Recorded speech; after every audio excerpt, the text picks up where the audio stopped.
وقضى ربك ألا تعبدوا إلا إياه وبالوالدين إحسانا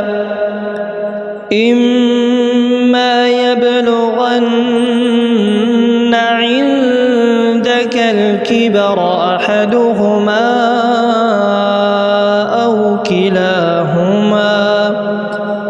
فلا تقل لهما أف ولا تنهرهما وقل لهما قولا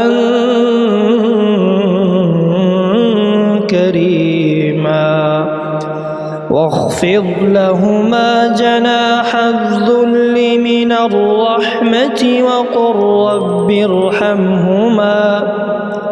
وقل رب ارحمهما كما ربياني صغيرا ربكم أعلم بما في نفوسكم إن تكونوا صالحين فإنه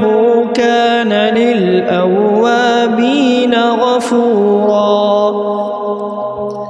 وآت ذا القربى حقه والمسكين وابن السبيل ولا تبذر تبذيرا